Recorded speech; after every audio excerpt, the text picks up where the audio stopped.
G itu memiliki turunan di C dan alpha F tambah beta G aksen di C itu sama dengan alpha F aksen C plus beta G aksen C. Kemudian untuk yang perkalian fungsi F dengan G, turunannya di C itu adalah sama dengan F aksen C kali GC ditambah FC kali G aksen C. Dan untuk turunan F per G di C itu sama dengan F aksen C kali GC dikurangi FC kali G aksen C per G kuadrat C. Nah, untuk F per G turunannya itu ada asalkan GC-nya tidak sama dengan 0. Nah, ini membuktikan sifat dasar ini Anda bisa menggunakan dengan definisi bisa ini ya, bisa mudah bisa mudah dibuktikan ya. Nah, ini Anda bisa ngerjain sendirilah dengan menggunakan itu ya, menggunakan definisi turunan pakai limit ya. Dan di buku juga sudah banyak kalau yang ini ya. Saya lewat ya, nggak apa-apa ya. Oke. Nah,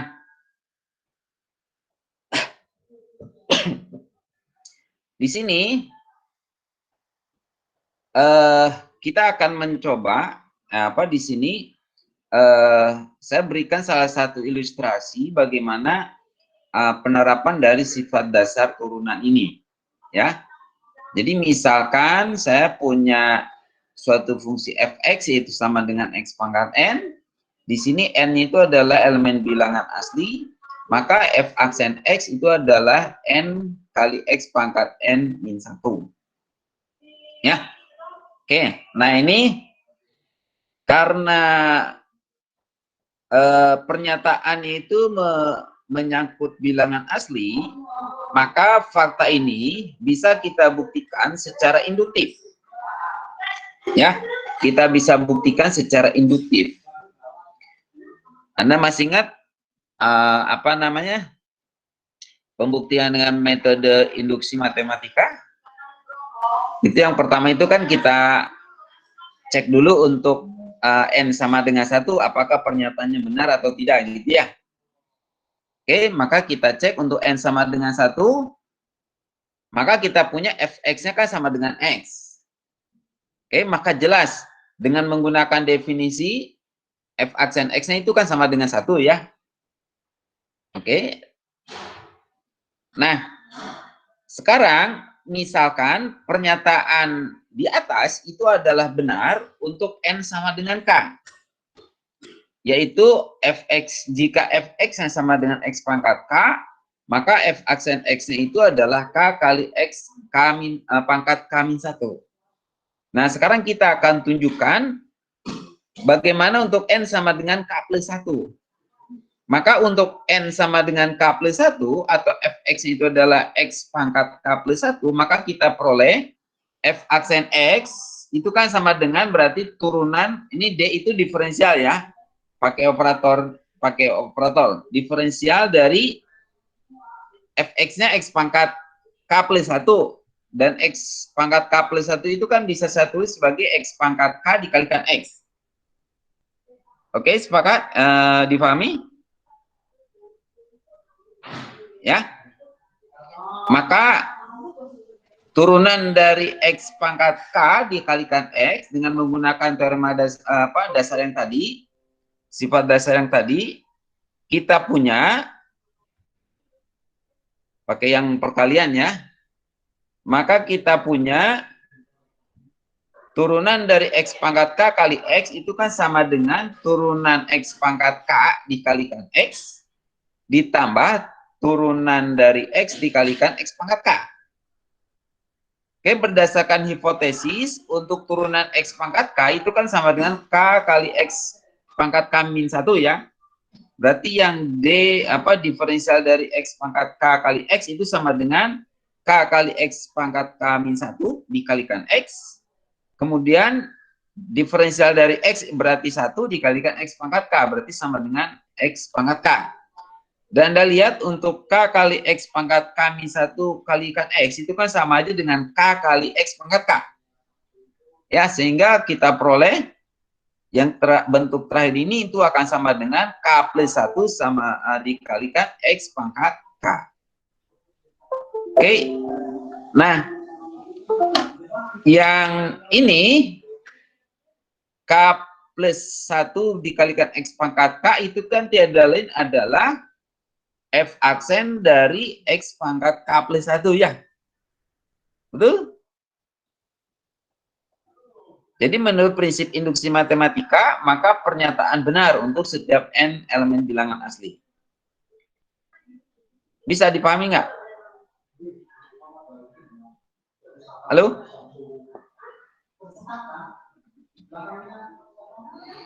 Ada yang mau bertanya?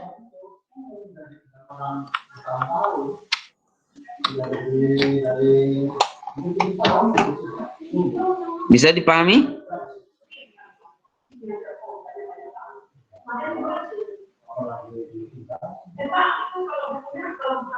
Anda yang mau bertanya? Nggak ada? Masih bingung, Pak. Paham ya? Oke. Nah, ada satu teorema penting juga yang terkait dengan turunan, yaitu yang namanya teorema Carathéodory. Oke, teorema ini mengatakan apa? Jadi misalkan F didefinisikan pada interval I yang mengandung titik C, maka F diferensiabel di C jika dan hanya jika ada fungsi P di I yang kontinu di C dan memenuhi Fx dikurangi Fc itu sama dengan Px kali X min C untuk X elemen I. Dalam kasus ini kita punya si Pc-nya itu adalah sama dengan F aksen C. Oke?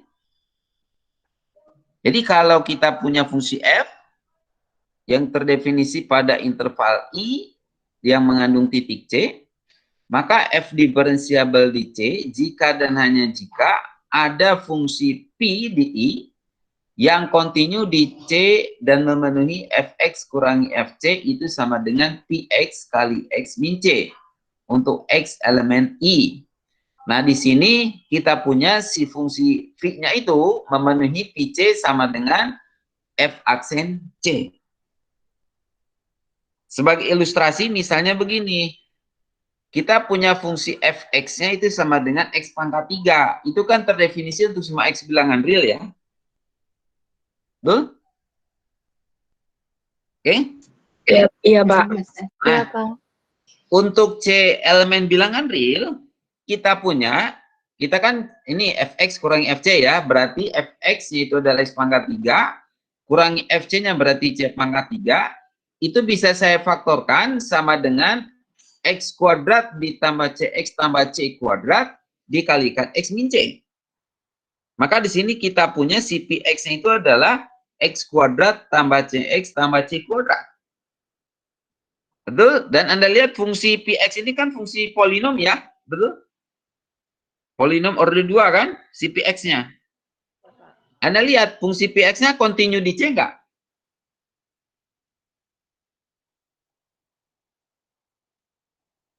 Kontinu di C enggak? Si Px-nya. Polinom order 2 fungsi kuadrat kontinu nggak di sembarang titik C elemen bilangan real? Syarat kontinu itu apa sih? Halo? Apa syarat kontinu?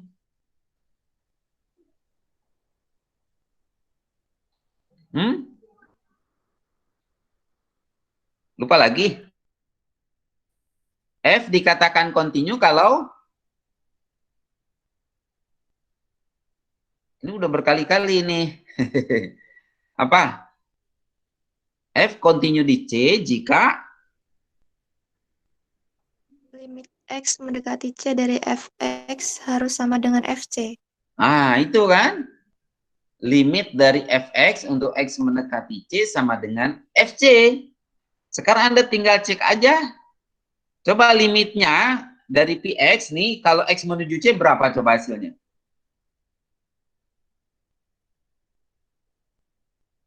Berapa coba? Untuk X mendekati C, limit Px itu sama dengan apa? 3C kuadrat, Pak. 3C kuadrat kan? PC berapa?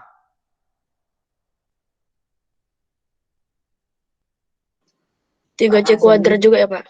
3C kuadrat juga, sama kan limit dengan FC-nya? Ya, limit Px-nya dengan FC-nya kan sama kan? Berarti si Px continue di C. Oke? Continue di C. Maka berdasarkan teorema ini, berarti si F diferensiabel di C. Nah, diferensiabelnya di C itu kan F aksen C-nya berdasarkan teorema ini, itu kan sama dengan PC. Tadi PC-nya berapa?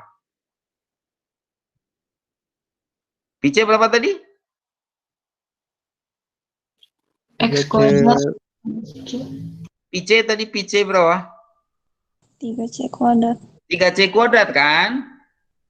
Sekarang ini, kalau saya punya Fx sama dengan X pangkat 3, apa turunannya? 3X kuadrat. 3X kuadrat, berarti turunannya di X sama dengan C apa? 3C kuadrat, Pak. 3C kuadrat. Sama kan dengan ini kan, sesuai dengan teorema? Paham?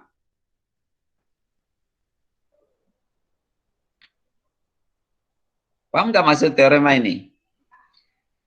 Jadi kalau saya punya fungsi F yang diferensiabel di C, maka itu ekuivalen bahwa ada fungsi P di I yang kontinu di C dan memenuhi itu Fx kurangi Fc sama dengan Px dikali X min C.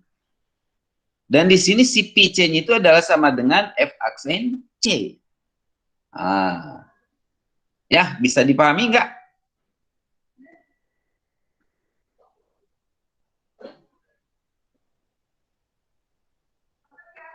Halo?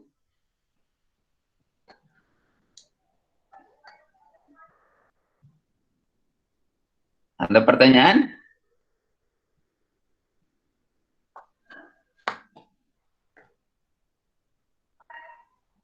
Pak, saya bertanya, Pak.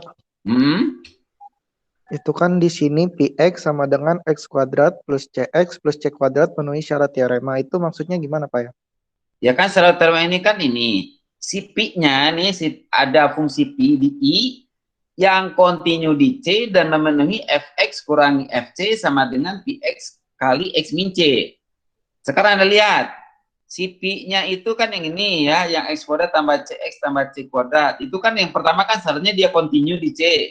Tadi kan Anda periksa, dia kontinu. Betul? Ya. Kemudian yang kedua, dia juga memenuhi Fx kurangi Fc sama dengan Px kali X min C.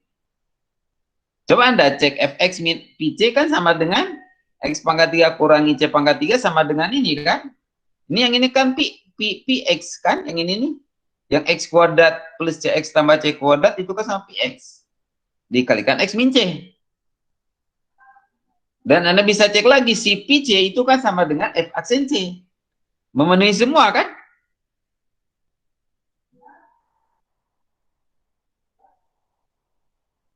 Maksudnya memenuhi syarat teoremanya itu, bahwa si P-nya itu dia harus kontinu di C, kemudian dia memenuhi Fx kurangi Fc sama dengan Px kali X min C, kemudian yang kedua, yang berikutnya bahwa si Pc itu adalah sama dengan F aksen C. Paham semuanya? Dan yang lain gimana? Paham nggak?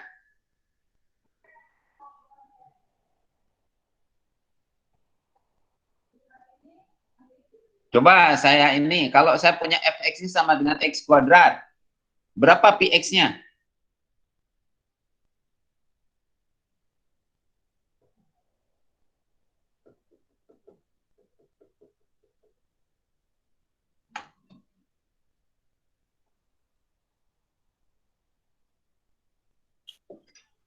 X plus X plus C berarti, Pak. Hah? X plus C. X plus C kan? Ya, betul? Ya, Px-nya X plus C. Anda cek coba. Ya eksplisit pasti continue kan? Continue di ini, di C. Limitnya berapa coba? Kalau PX-nya eksplisit.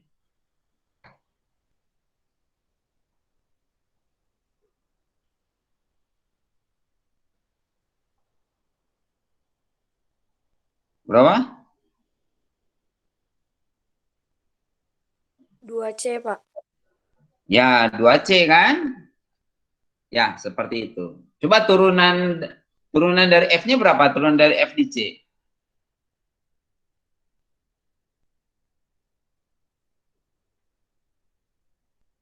2C juga, Pak. 2C 2C juga kan? Ya, seperti itu kan sama dengan PC kan? Saya punya PX-nya X tambah C, berarti PC berapa? 2C kan? Dan itu kan sama dengan F aksen C. Seperti itu ya. Bisa dipahami? Bisa nggak? Halo?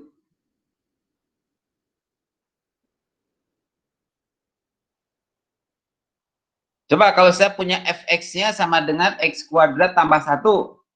Ya, fx-nya, salah. fx-nya x kuadrat min 1 lah. Ya, x kuadrat min 1. Berapa px-nya berdasarkan teorema ini?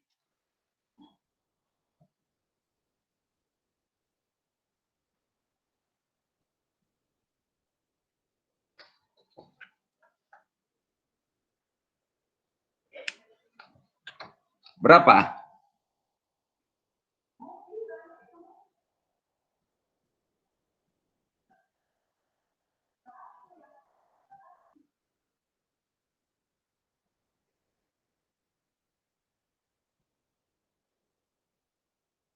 X plus C bukan, Pak?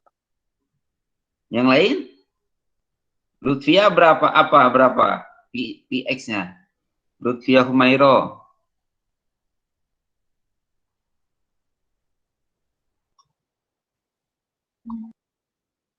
Berapa Lutfia?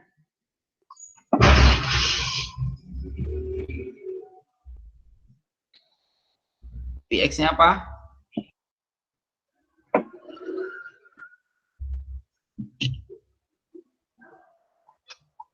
Kok suaranya nggak ada ini?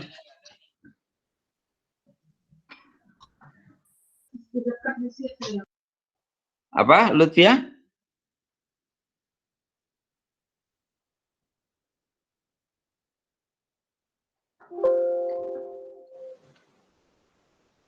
Mufida apa Mufida? PX-nya. X plus C, Pak. X plus C. Nadia Aristia.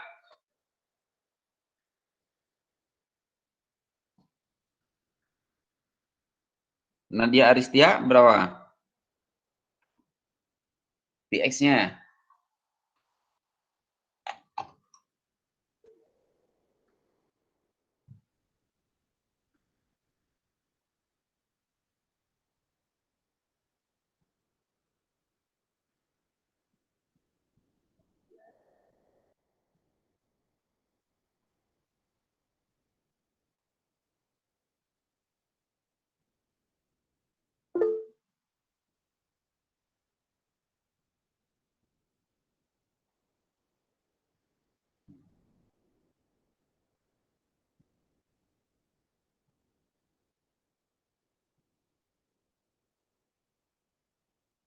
Berapa jawabannya? PX-nya sama dengan?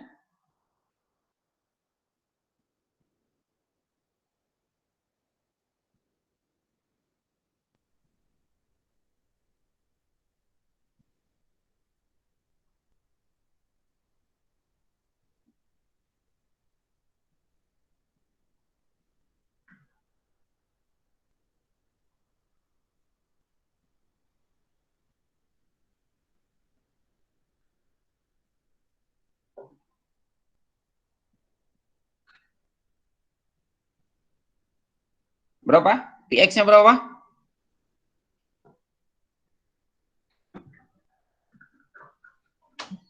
Kalau saya punya fx sama dengan X kuadrat min 1, berapa Fx kurangi Fc-nya? Berapa hasilnya?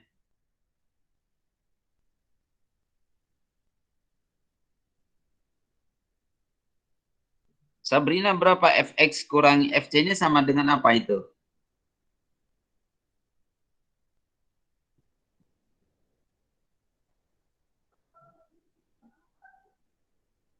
Halo?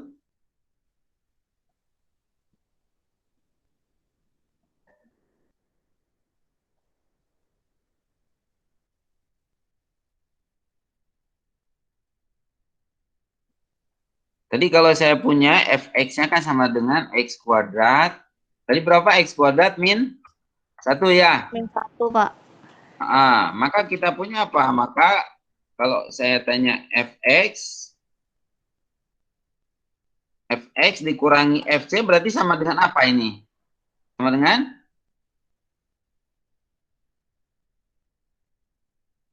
Sama dengan apa? X kuadrat dikurang 1 X kuadrat dikurang 1 dikurang dalam kurung dikurang dalam kurung C apa? kuadrat C X kuadrat kuadrat dikurang 1, Pak. kurang 1.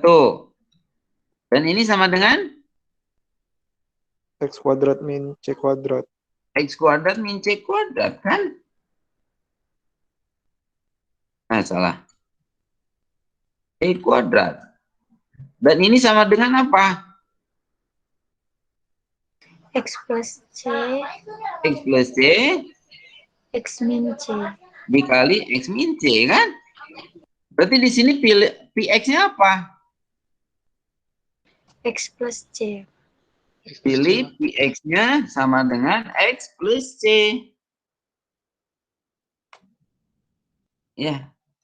Px-nya adalah X plus C. Nah, sekarang Anda cek. Px sama dengan X tambah C, continue nggak di C? Kalau Anda pengen tahu apakah continue di C, Anda tinggal hitung limitnya di X menuju C, apakah sama dengan Pc atau tidak. Limitnya untuk X menuju C, berapa limitnya dari Px? 2C. 2C kan? Sekarang Pc, berapa Pc? Pc berapa? 2C juga, Pak. 2C juga. Ya, jelas continue di C kan? Ini jelas continue di C. Continue di C berarti dia apa namanya? Berarti F memiliki turunan di C. Kemudian Anda cek, Anda bisa lihat juga bahwa si PC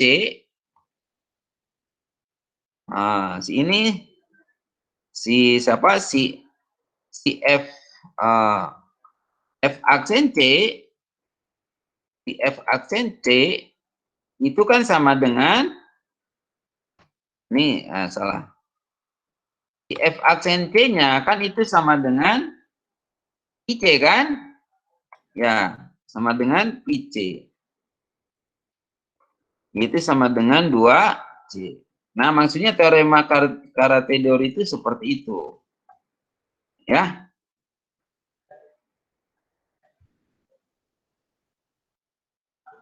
Oke, bisa dipahami nggak?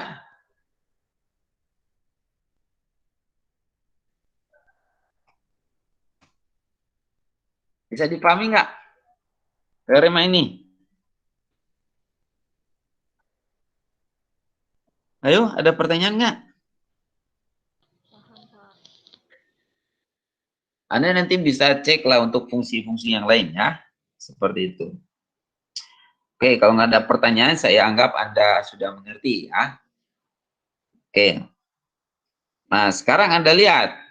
Selain, teorema Carathédor ini, itu salah satunya bisa diterapkan ketika kita ingin membuktikan aturan rantai pada turunan. Jadi kalau misalkan G memiliki turunan di C dan F memiliki turunan di Y sama dengan GC, maka komposisi FOG itu memiliki turunan di C dengan FOG aksen di C itu sama dengan F aksen GC dikalikan G aksen C. Anda masih ingat kan teorema aturan rantai untuk turunan? Anda kan kalau misalnya Anda ingin mencari turunan misalnya X kuadrat dikurang 1 dipangkatkan 100, itu kan Anda bisa pandang si fungsi tersebut sebagai komposisi fungsi, gitu ya. Komposisi fungsinya itu misalnya F-nya itu adalah sama dengan misalnya U pangkat 100, FU-nya sama dengan U pangkat 100, kemudian U-nya itu adalah sama dengan X kuadrat kurangi 1. Ya, nah maka Anda bisa turunkan dengan menggunakan aturan rantai, gitu ya. Oke? Nah, aturan rantai ini pembuktiannya bisa salah satunya menggunakan konsep teorema Carathédor ini. Oke, berdasarkan definisi turunan, kita punya turunan dari komposisi fungsi FOG di C itu kan sama dengan limit X menuju C dari FOG X dikurang FOG C per X min C. Ini kan berdasarkan definisi saja ya.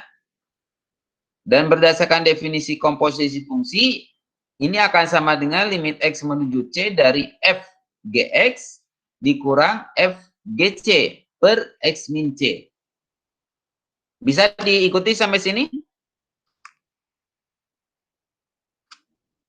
Bisa?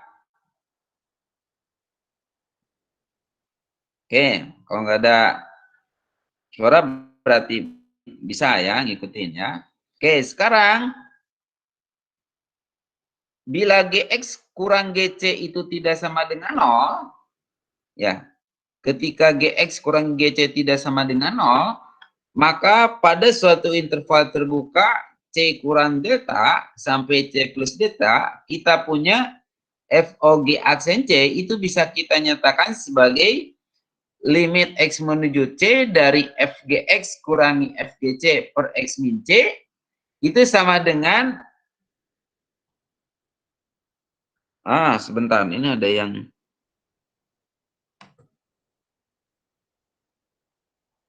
bentar, ini ada terbalik ini urutannya. Urutannya terbalik ya, gini ya. Oke, ini ya. Nah,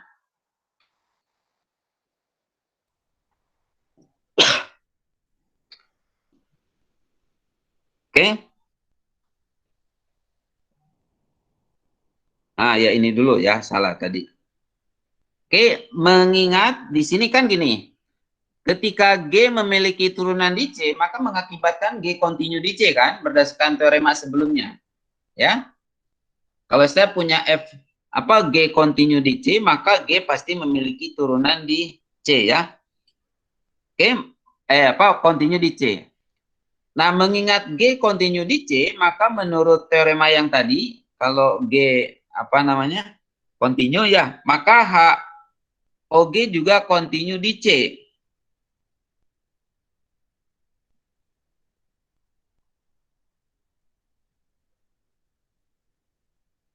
Ya, sebentar, ini kenapa muncul haknya di mana ini?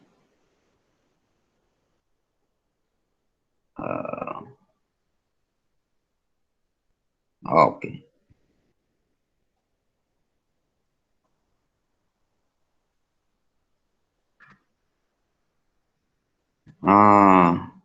Salah, ini harusnya F ya, salah. Oke. Jadi berdasarkan ini teorema 10 pada bab sebelumnya, maka FOG kontinu di C. Akibatnya FOG aksen di C itu sama dengan FGX dikurangi FGC per GX kurangi GC dikalikan GX min GC per X min C. Oke? Dan Anda lihat, kalau kita ambil limitnya, ini kan sama aja dengan limit yang FGX kurangi FGC per GX min GC dikali limit GX min GC per X min C. Ya, untuk X menuju C. Tadi kita asumsikan kan GX mana? Oh, berarti di sini nih. ada yang kurang nih.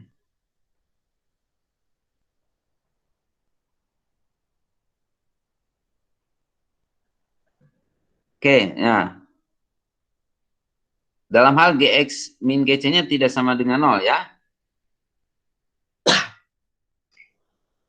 Maka kita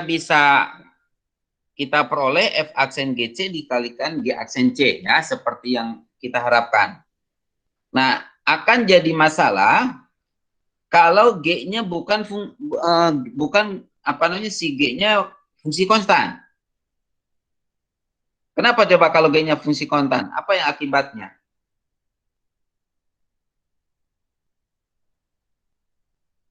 Kenapa akan muncul masalah bila G konstan? Jadi 0 ya, Pak. Hah? Jadi 0. Apanya yang 0? Oke. Kalau G-nya konstan, maka yang penyebutnya yang Gx min Gc pasti sama dengan 0 ya. Kalau sama dengan 0 berarti si FOGC-nya itu turunannya nggak bakal ada ya.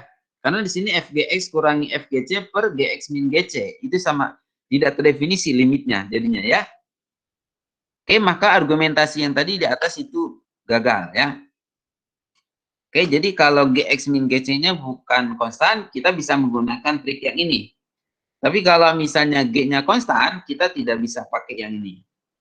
Nah, maka untuk kasus G-nya konstan, kita atasi dengan mendefinisikan suatu fungsi HY yang didefinisikan sebagai FY kurangi FGC per Y min GC. Untuk Y-nya yang tidak sama dengan GC, ya, dan sama dengan F aksen GC untuk Y-nya sama dengan GC. Oke, maka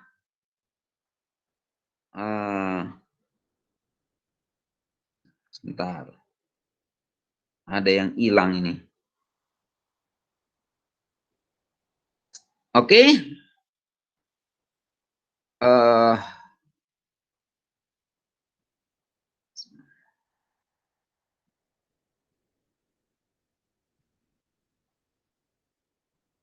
sebentar, ini ada yang hilang ini.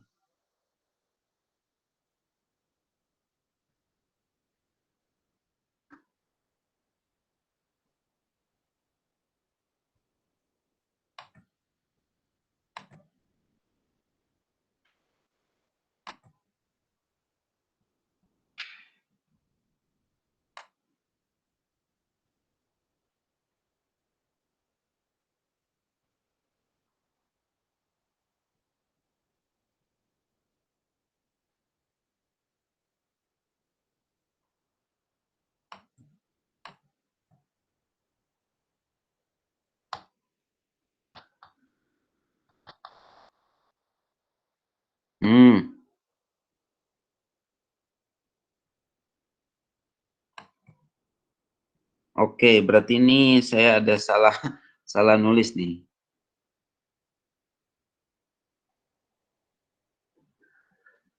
Oke, maksudnya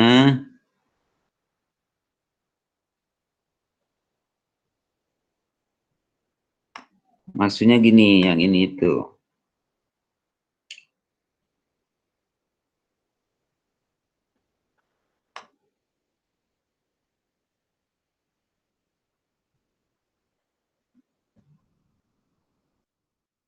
Maksudnya yang ini.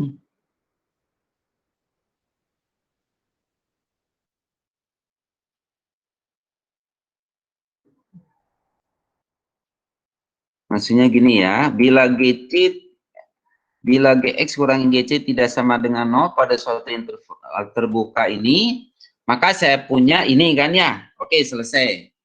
Nah, tapi ketika misalnya G-nya konstan, maka kita tidak bisa, ini ya, kalau G-nya konstan berarti saya punya Gx min Gc-nya sama dengan 0. Berarti kita tidak bisa menggunakan argumentasi yang ini.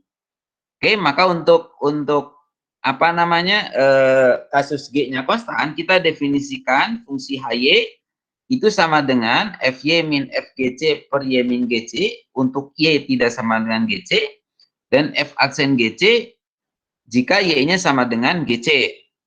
Oke, nah kemudian maka dari sini, nah ini maksudnya gini, maka dari sini kita punya FOG aksen C itu kan sama dengan limit FGX min FGC per X min C, dan ini sama dengan limit HGX dikalikan GX min C per X min C. Ya. Oke, kalau Anda masukkan kan HGX-nya berarti Anda punya apa? Kalau kalau saya punya apa namanya?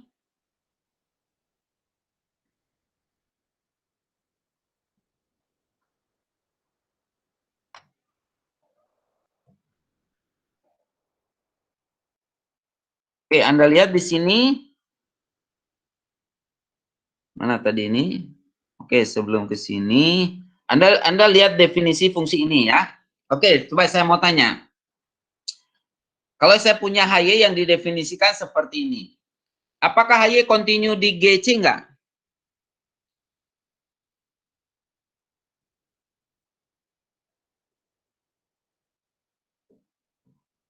Continue di GC enggak?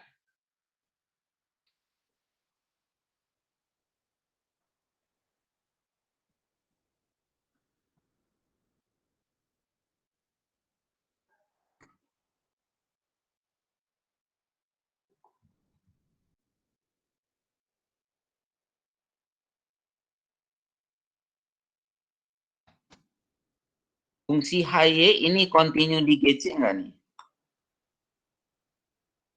Continue di G enggak? Di GC.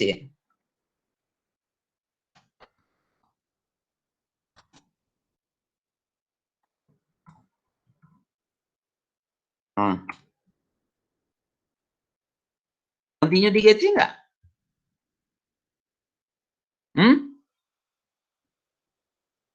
Ayo continue di GC enggak? Tadi syarat continue apa? Syarat continue?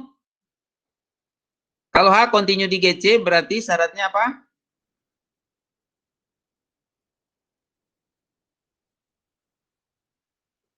Ayo.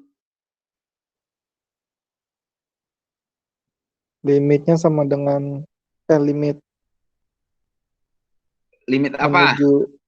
Limit dari HY menuju GC-nya sama Oh, dengan menuju GC. Limit Y menuju GC dari HY ya. sama dengan fungsi dari GC-nya itu sendiri, Pak. Fungsi dari GC. kok dari GC? Saya inilah. saya supaya inilah, jangan lihat fungsi HY yang ini ya. Kalau saya punya fungsi HY ya, kalau saya punya fungsi HY, kapan bahwa fungsi HY continue di A? Kalau apa syaratnya? HY continue di A jika Anda jangan lihat oke, jangan saya nggak pakai HY lagi lah. Kapan fungsi fx continue di A? Kalau limit X menuju A dari Fx sama dengan Fa ya, Pak? Ya, gitu kan. Sekarang coba terapkan di sini. Pertanyaan saya, apakah HY continue di Y sama dengan GC?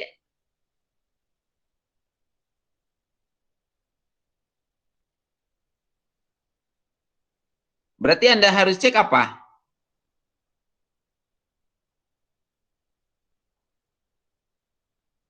Ini saya kasih tanda tanya dulu.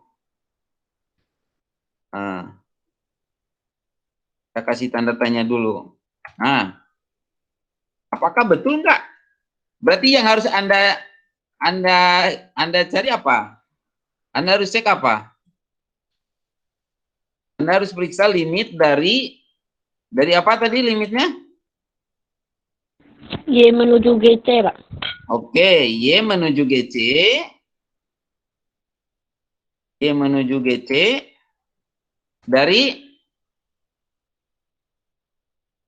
HY. HY, gitu kan ya? Dari HY, salah. Dari HY,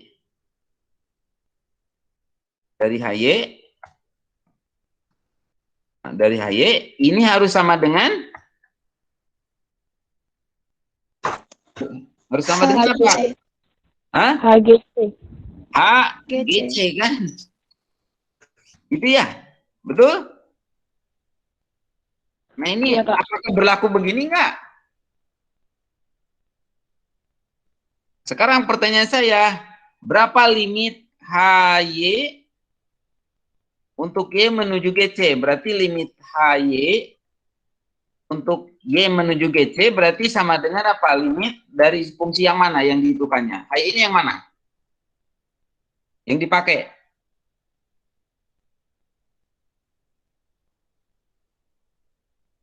Kalau untuk menghitung limit Y menuju GC dari HY yang mana? HY-nya? Yang pertama, Pak. Yang pertama. FY Kenapa dipilih yang min. pertama? Ya, Kenapa yang dipilih yang pertama?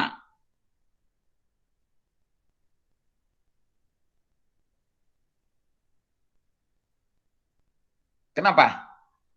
Kenapa yang dipilih yang pertama? Karena Y Karena tidak Y sama tidak dengan sama dengan GC. Ya, karena kan itu Y menuju GC kan. Kalau Y menuju GC artinya Y tidak sama dengan GC. Berarti yang dipakai yang pertama. Oke? Jadi saya pakai yang ini kan untuk menghitung yang ini. Ya? Dan ini sama dengan apa? Kalau saya punya limit Y menuju GC dari FY min FGC per Y min GC itu sama dengan apa?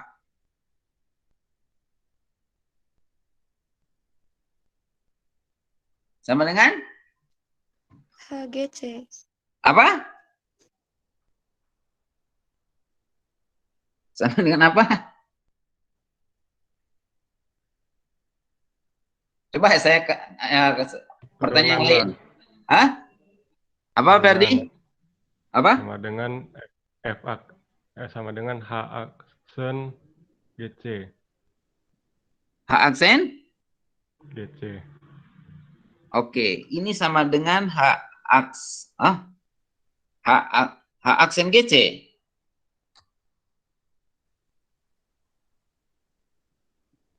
Ya, Pak. Turunan Aksen H di GC. GC. Hah? Lihat fungsinya di sini. Pi aksen GC bukan, Pak? Apa? Eh. Kalau saya punya gini, limit X menuju C dari Fx kurang Fc dibagi X min C. Itu sama dengan apa? F aksen GC, Pak ya. Nah, kalau yang di sini apa? Sama dengan F aksen F aksen. GC. Kan ini berdasarkan definisi turunan saja kan? Ya, Pak. Betul? Kan kita punya definisi turunan F aksen C itu kan sama dengan limit Fx, limit dari Fx kurangi Fc dibagi X min C. Untuk X menuju C kan? Ya, ini kan limit Y menuju GC dari Fy min Fgc per Y min GC. Berarti itu kan definisi dari turunan F di GC. Oke? Betul? Dan F aksen GC ini akan F aksen GC ini berdasarkan definisi fungsi HY itu sama dengan apa?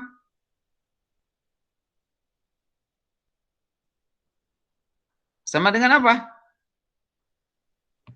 HGC, Pak. HGC.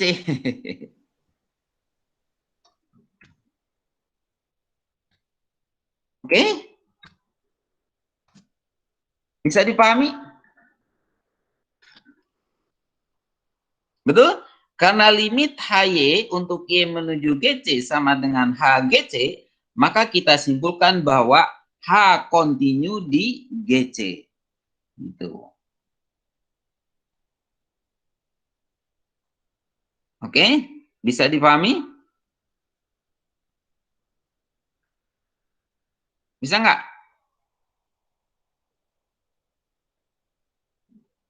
Ya? Maka dari sini ini yang ini membuktikan bahwa si HGC yang didefinisikan seperti ini, HY yang didefinisikan seperti ini, dia continue di GC. Saya buktikannya seperti ini.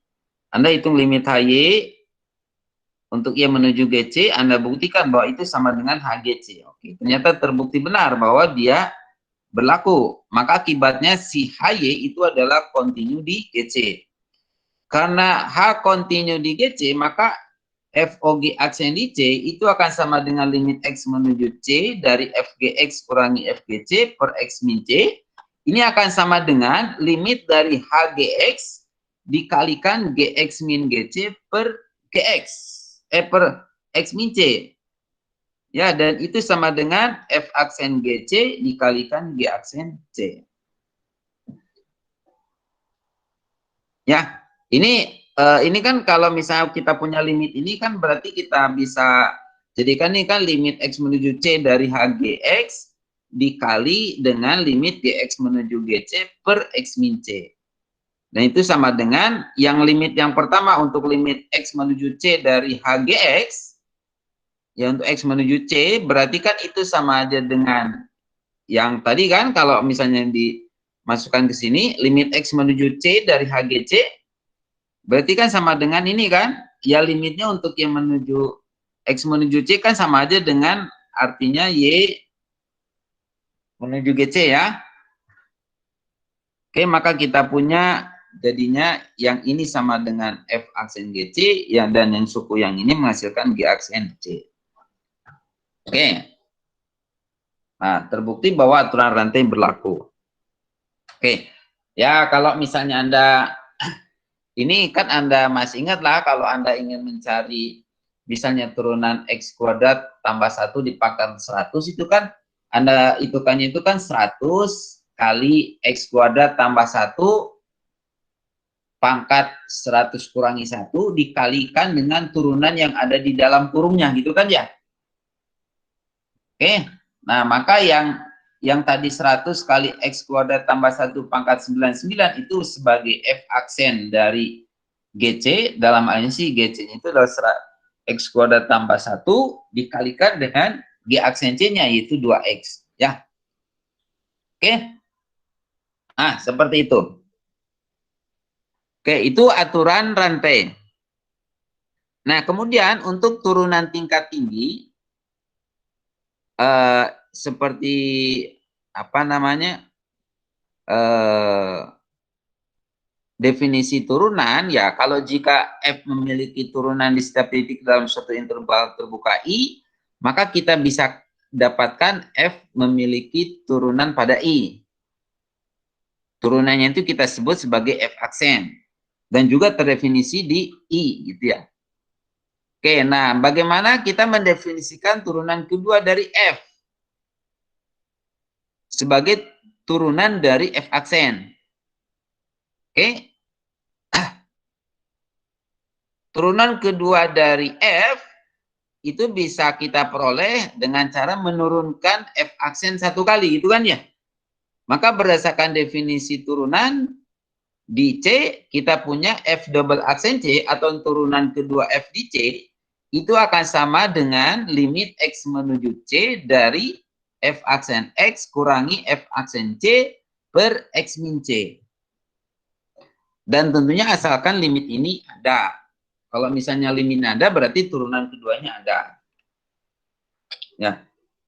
Maka untuk mendapatkan turunan ketiga, berarti kan kita turunkan fungsi turunan kedua satu kali kan?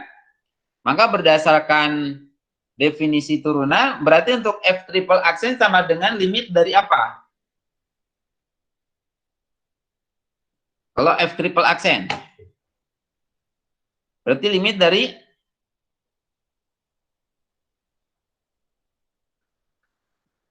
halo? F2 aksen ya, Pak?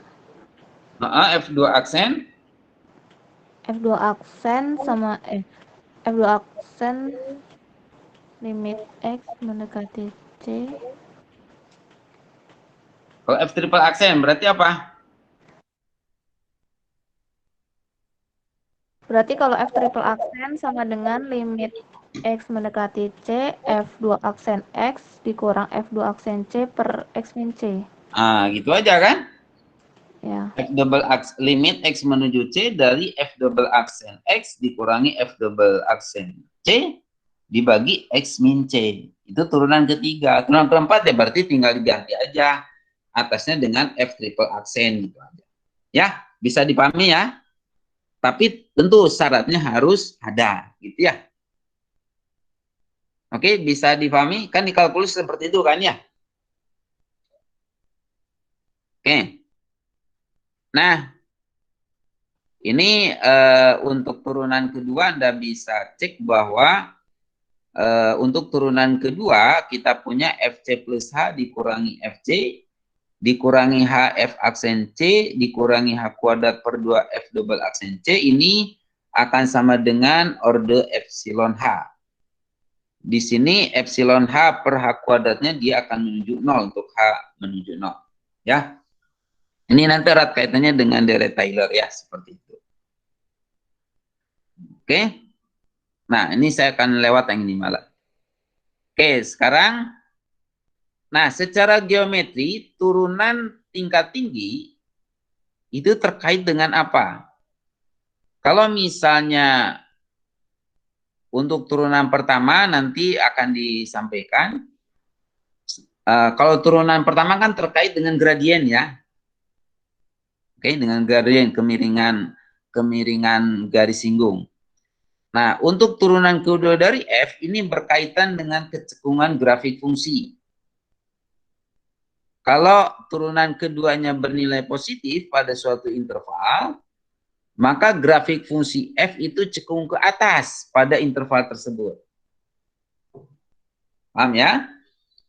Tapi kalau turunan keduanya bernilai negatif pada suatu interval, maka grafik fungsi F-nya itu cekung ke bawah pada interval tersebut. Oke? Nah,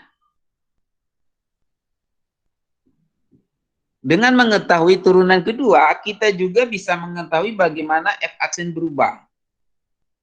Oke, tentunya dengan menggunakan itu tadi ya, apa namanya, terminologi yang sama gitu ya. Cuma diterapkannya sekarang berarti F aksen gitu ya. Oke, dan seperti yang sudah Anda ketahui juga, kalau kita sudah menghitung turunan pertama, kemudian turunan kedua dari F, maka Anda akan bisa mendapatkan turunan ketiga. Kalau Anda bisa mendapatkan turunan ketiga, maka kalau Anda lanjutkan, Anda bisa mendapatkan turunan keempat, dan seterusnya. Oke, nah secara umum bentuk F dengan indeks di atas N, X gitu ya, itu menyatakan turunan ke N. Di sini N-nya adalah bilangan asli. Oke, nah itu turunan tingkat tinggi. Nah sekarang bagaimana kalau fungsi inverse? Oke, di sini Anda harus hati-hati. Jika F adalah fungsi monoton murni, Anda masih ingat monoton murni apa? Atau saya tanya dulu lah, fungsi yang monoton. Apa yang disebut dengan fungsi yang monoton?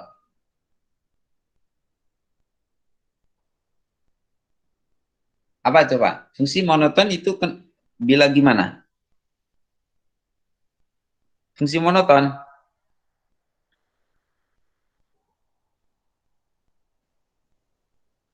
Monoton itu ada berapa jenis?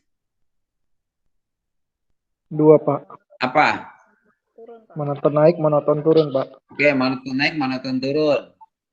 Fungsi dikatakan monoton bila ya salah satunya berlaku ya, mau naik ataupun turun, maka disebut fungsi monoton. Coba saya mau tanya, F monoton naik bila gimana?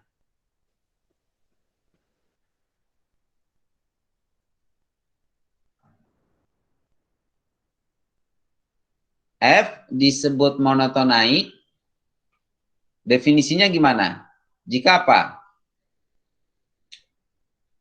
F disebut monoton naik jika X kurang dari Y, maka apa? Berlaku apa? Kalau saya punya punya F monoton naik, kalau saya punya dua titik A sama B, jika A kurang dari B, maka bagaimana sifat dari FA dengan FB? Perbandingannya gimana? Kalau dia monoton naik? FA kurang FB, Pak. Oke. Kurang dari atau kurang dari sama dengan? Kurang dari sama dengan. Kurang dari sama dengan. Oke, jadi kalau F monoton naik itu adalah apabila A kurang dari B mengakibatkan FA kurang dari sama dengan FB, gitu kan ya? Berarti kalau monoton turun, apa? Bila A kurang dari B, mengakibatkan apa? Berlaku apa? Kalau monoton turun.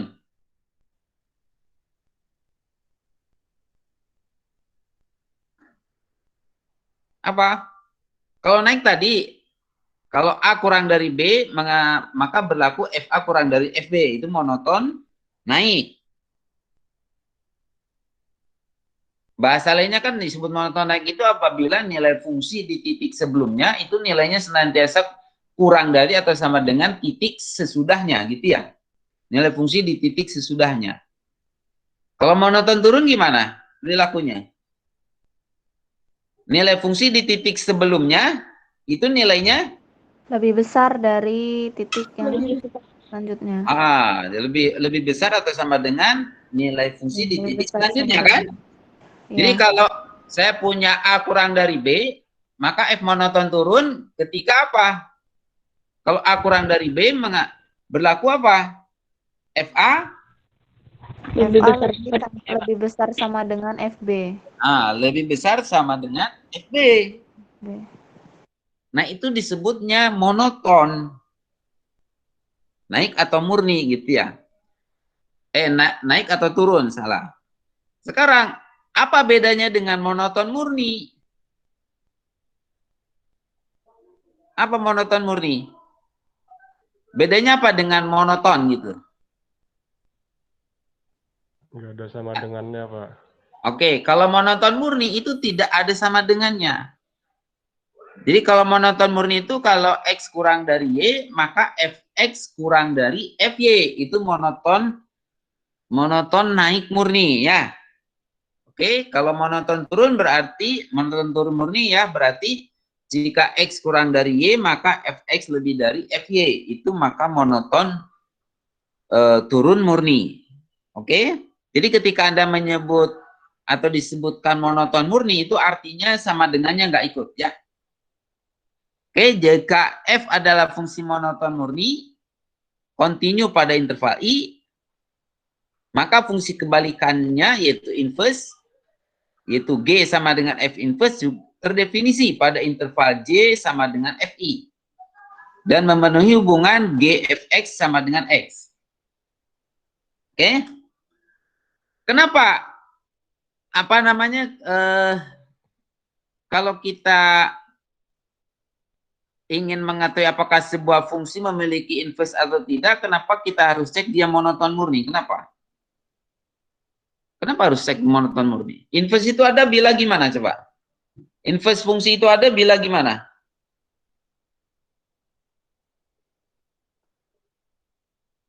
Apa coba?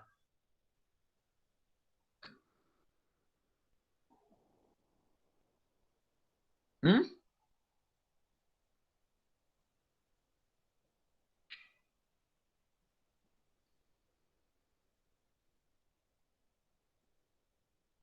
Kapan sebuah fungsi memiliki inverse?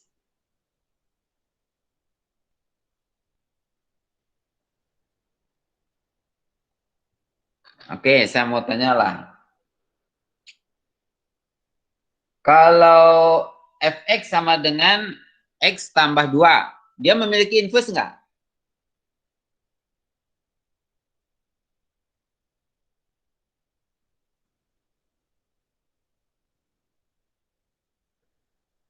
Halo? Fx sama dengan x tambah 2, dia punya inverse enggak?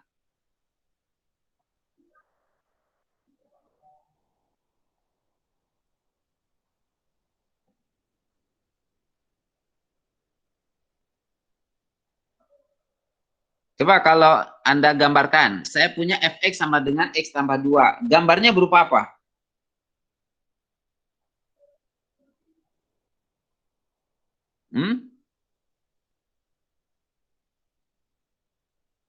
Ajeng, Garis gambarnya lurus, Pak. garis lurus. Garis lurusnya Garis yang lurus gimana? garis lurus miring ke atas. Oke. Kesimpulannya berarti apa? Kalau Anda punya garis dengan miring ke atas gitu ya. Dia fungsinya apa? Monoton apa? Monoton naik, Pak.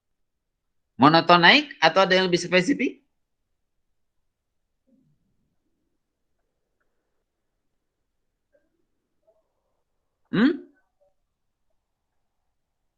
Monoton naik atau monoton naik murni?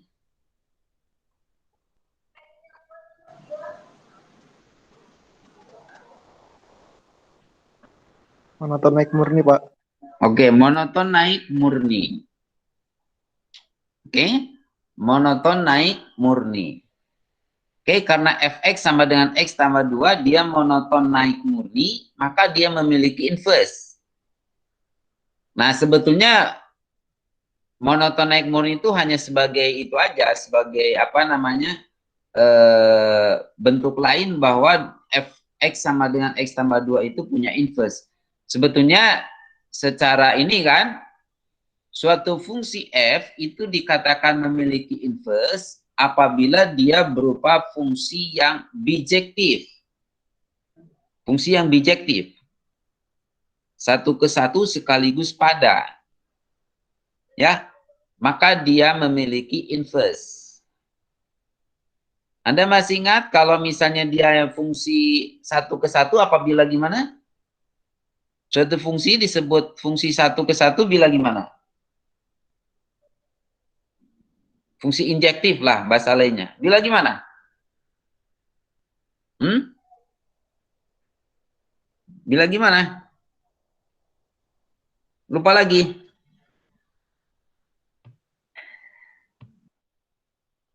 FA sama dengan FA aksen. Terus? Mengakibatkan A-nya itu sama dengan A aksen. Oke. Ya.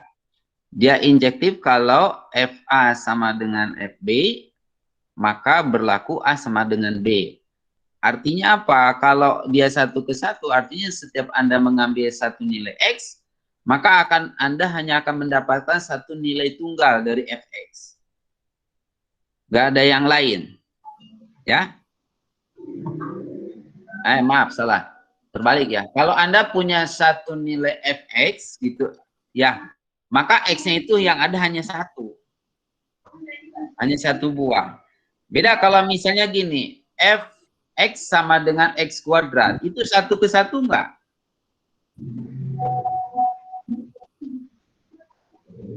Berdasarkan definisi yang tadi. Injektif tidak, kalau fungsi Fx sama dengan X kuadrat. Injektif enggak?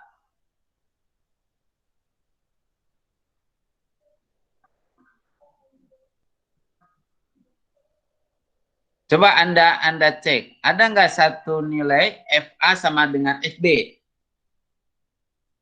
Tapi A-nya yang berbeda dengan B, ada nggak? Kalau Fx-nya sama dengan X kuadrat.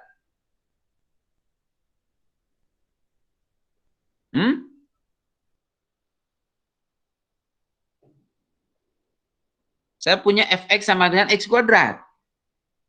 Anda cek, F1 berapa nilainya?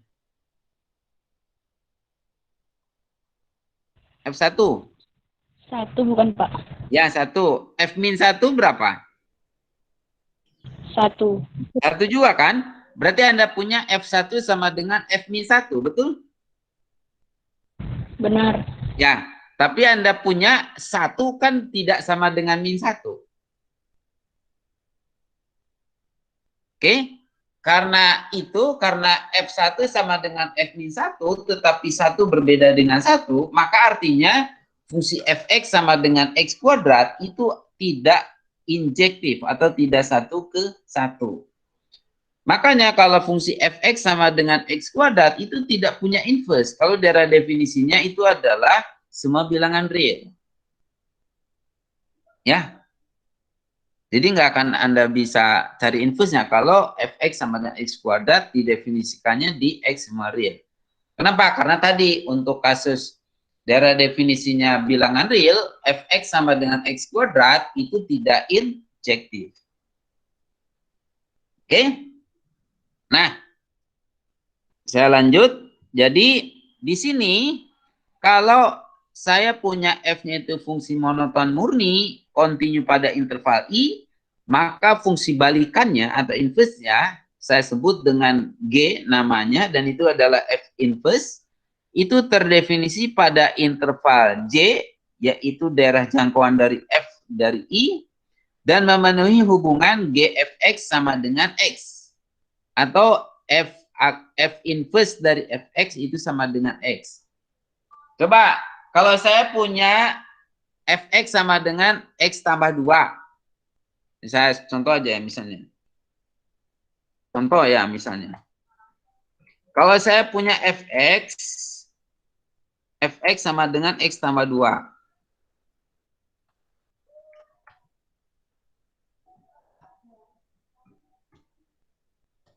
Tambah 2 ya. Ya kan tadi injektif sekaligus pada ya. Pertanyaan saya, apa f inverse x-nya?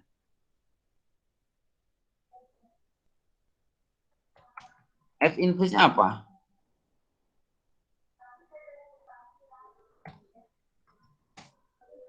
F inverse-nya apa? Anda cari satu fungsi yang kalau Anda, ini kan f inverse fx itu hasilnya sama dengan x. Apa coba? F inverse dari x.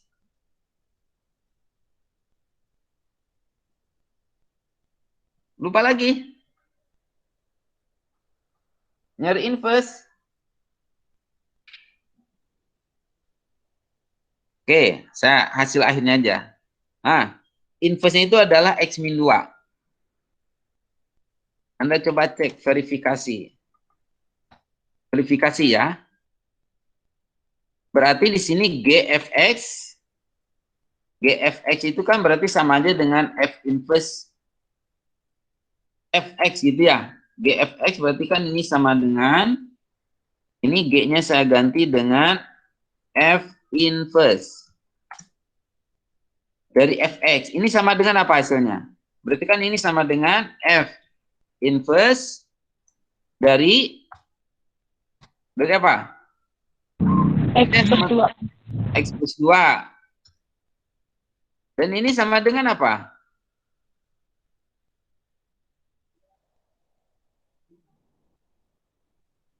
X, Pak. Sama dengan? X. X. Betul ya? Berarti kan ini sama dengan X tambah 2 dikurangi 2, betul? Dan ini sama dengan X kan? Ya. Bisa dipahami? Oke, nah bagaimana Anda mencari inverse-nya? Kan Anda masih ingat dulu di SMP diajarin, kalau saya mencari fx sama dengan x min 2, ya Anda misalkan fx-nya sama dengan y. Berarti kan Anda punya y sama dengan x tambah 2. Berarti x sama dengan y min 2 kan? Betul ya? Y min 2. Berarti Anda punya f inverse dari x yaitu sama dengan x min 2 gitu. Iya, Pak. Ya, seperti itu. Nah, sekarang gini. Jika C elemen I dan D sama dengan FC, dan jika F aksen C dan G aksen D itu ada, maka kita dapat menentukan turunan kedua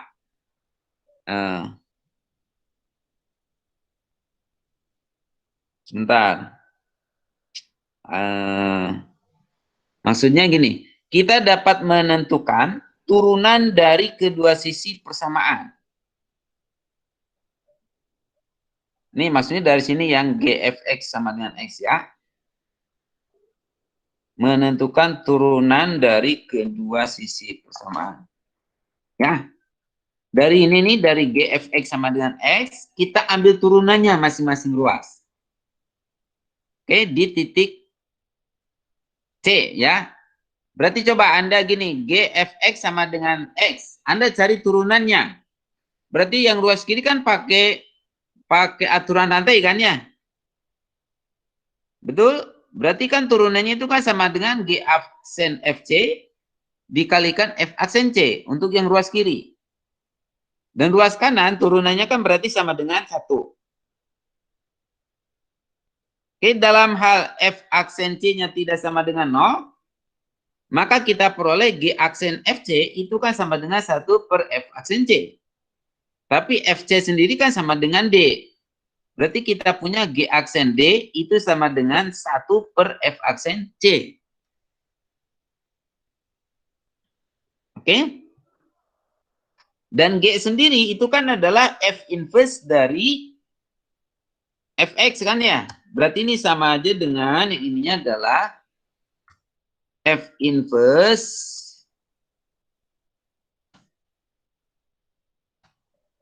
aksen di D gitu. Ya. F inverse aksen di D itu sama dengan G aksen D itu sama dengan 1 per F aksen C. Bisa dipahami?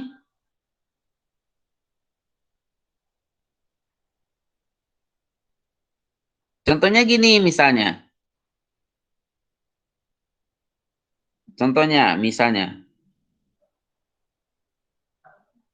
Oke, ini teoremanya ya. Contohnya gini. Anda punya F fungsi dari R ke R yang didefinisikan sebagai Fx sama dengan X pangkat 5 tambah 4X tambah 3.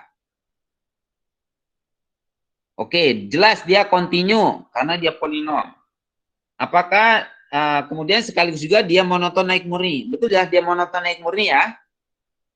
Anda ingat F aksen X itu 5X pangkat 4 tambah 4. Nilai turunannya itu tidak pernah 0. Oke. Oleh karena itu, menurut teorema yang ini, yang tadi nih, teorema fungsi inverse, kan dia monoton murni dan kontinu, berarti F memiliki balikan. Oke, F memiliki balikan, yaitu fungsi inverse-nya G sama dengan F inverse. Dan dia diferensiabel di setiap titik. Oke, kalau kita ambil misalnya untuk X sama dengan C itu sama dengan 1, maka kita punya F1 itu kan sama dengan 8. F1 sama dengan 8. Oke, maka dari sini kita punya F inverse aksen, yaitu G aksen, di 8 itu akan sama dengan G inverse dari F1. Dan itu sama dengan 1 per F aksen 1. Anda lihat F aksen 1 kan berarti sama dengan 9. Berarti F inverse aksen di 8 itu akan sama dengan nilainya 1 per F aksen 1. Yaitu sama dengan 1 per 9.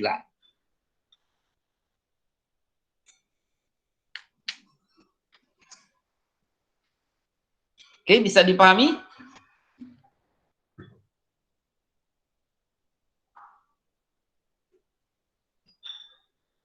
Ada pertanyaan?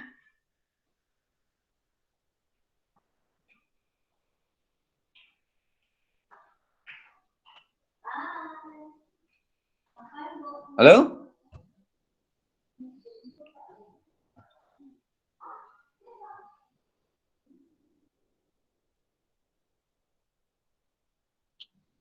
Ada enggak? Pak, izin bertanya, Pak. Ya. Saya masih belum paham yang itu, Pak. Dari 1 per F aksen 1 itu, Pak. Terus hasilnya 1 per 9. Kan berdasarkan teorema yang ini. Ya, berdasarkan teorema yang ini Anda lihat. I interval di R. Misalkan F itu fungsi dari I ke R monoton dan kontinu pada I. Kemudian J itu adalah apa namanya peta dari F atas I. Nah kemudian G itu adalah fungsi dari J ke R, dia monoton murni dan kontinu, serta merupakan balikan dari F. Nah, jika F diferensiabel pada C elemen I, dan F aksen C-nya tidak sama dengan 0, maka G diferensiabel pada D sama dengan FC, dengan G aksen D sama dengan 1 per F aksen C. Oke? Atau tidak adalah 1 per F aksen GD.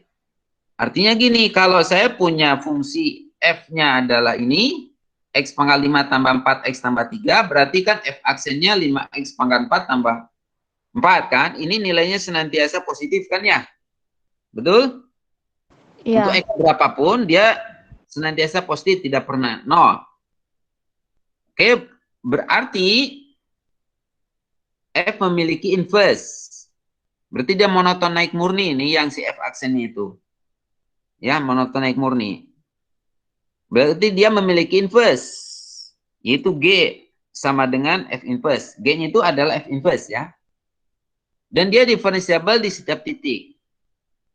Nah, misalnya gini, kita pengen tahu gini, berapa G aksen di 8. Misalnya kita ingin mencari berapa G aksen di 8.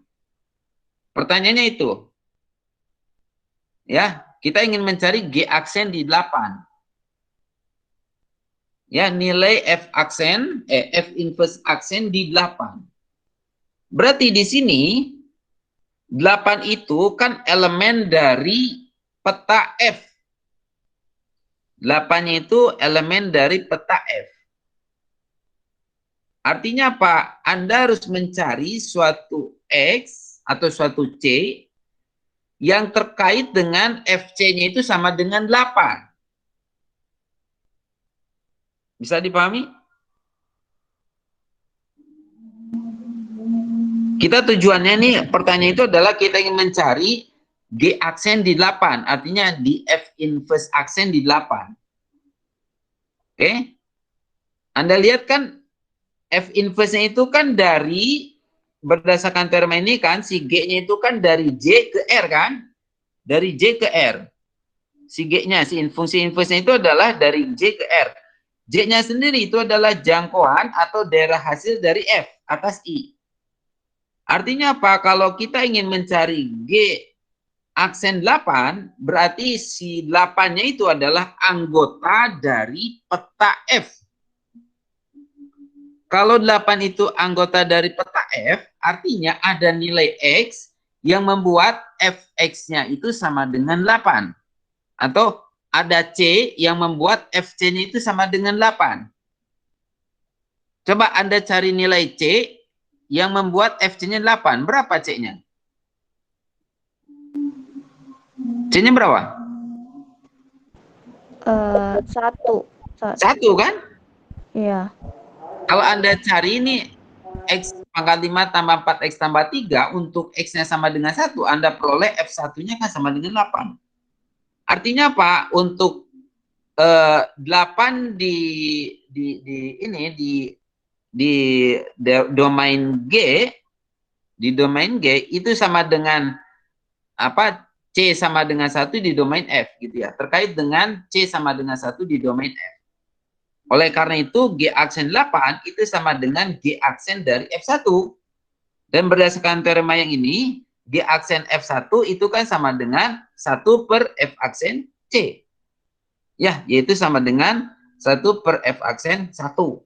Nah, Anda punya F aksennya kan 5X pangkat 4 tambah 5X pangkat 4 tambah 4. Berarti F aksen satunya berapa? 9 kan? Oh iya ya Pak. Ya, berarti di sini G aksen 8 ya 1 per 9 gitu. Bisa dipahami?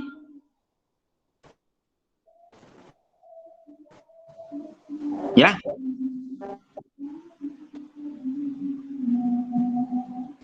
Oke, nanti saya itulah lanjutlah. Nah,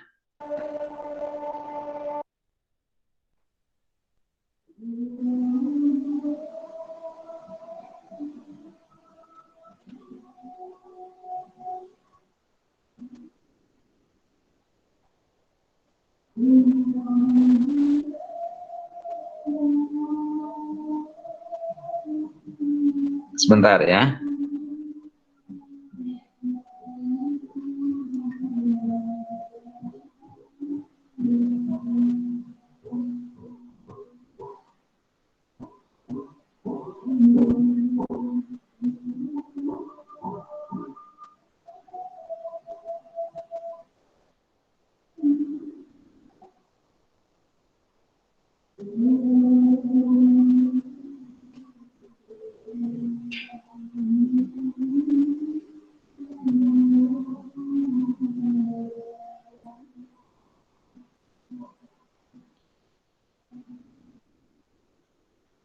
Oke.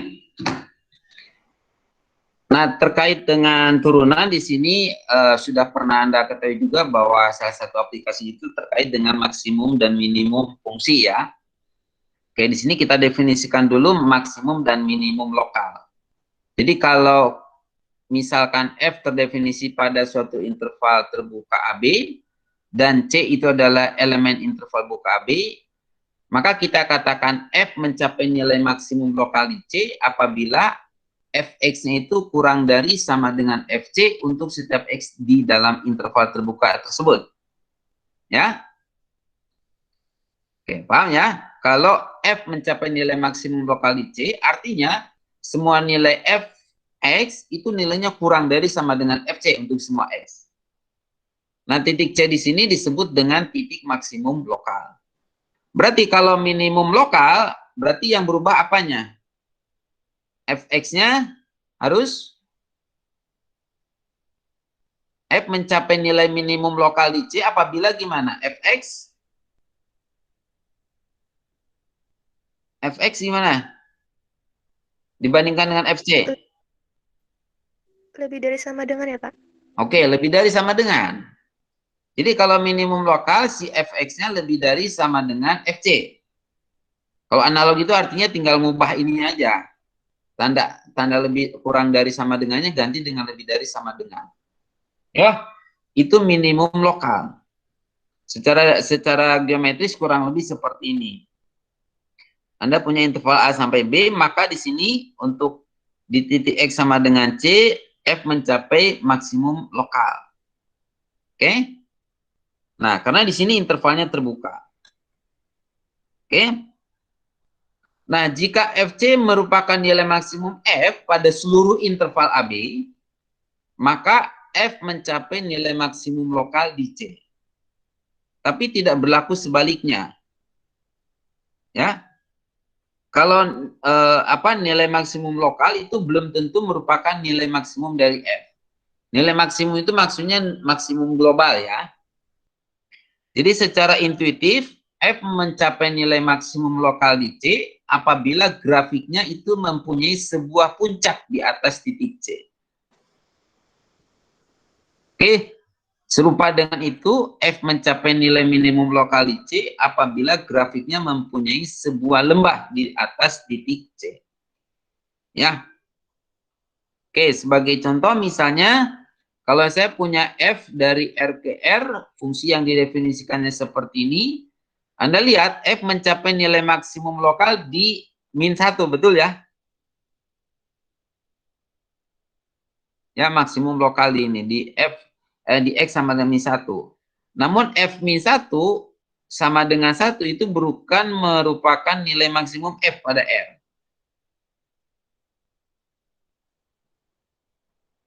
Kenapa coba bukan nilai maksimum?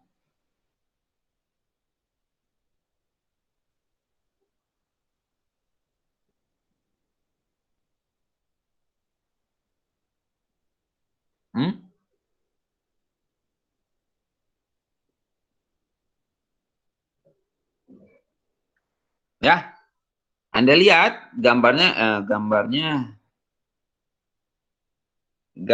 kurang lebih gimana?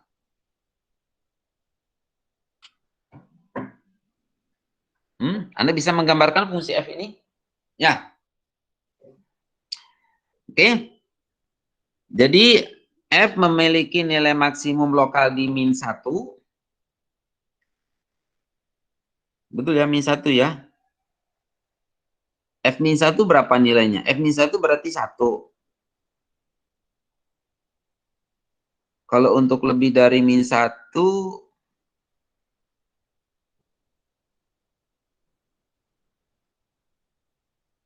oke ya. Betul ya, gambar grafiknya kan naik turun ya. Kalau misalnya untuk X yang kurang dari 1, dia fungsinya monoton naik, monoton turun. Naik kan ya? Naik sampai min 1. Min 1 itu berarti nilainya sama dengan 1 ya. Kemudian untuk X-nya lebih dari min 1 berarti dia monoton turun kan? Sampai 0 dulu turun, baru kemudian dia naik lagi. Setelah 1 ya. Maka di sini si F itu mencapai maksimum lokal di min 1, tapi F min 1 bukan nilai maksimum F pada R. Bukan maksimum nilai F pada R itu artinya bukan maksimum global ya. Karena kan untuk X yang lebih dari 1, misalnya F2 itu kan berarti udah 2 ya. Tapi F di X sama dengan min 1, si F mencapai puncak gitu ya. Ada puncak di X sama dengan min 1. Maka disebut maksimum lokal. Kemudian F juga mencapai nilai minimum lokal di 0. Namun F0 itu bukan merupakan nilai minimum F pada R. Oke, ketika Anda menyebut minimum atau maksimum tanpa ada lokal, berarti itu maksudnya maksimum atau minimum global ya. Oke. Baik, untuk hari ini karena waktunya sudah habis, saya cukupkan sampai di sini. Ya, mudah-mudahan Anda bisa memahami. Nanti saya share filenya gitu, biar Anda bisa baca kembali untuk nanti dibahas kembali di pertemuan berikutnya. Oke, sampai di sini terlebih dahulu. Terima kasih atas perhatiannya. Saya harapkan nanti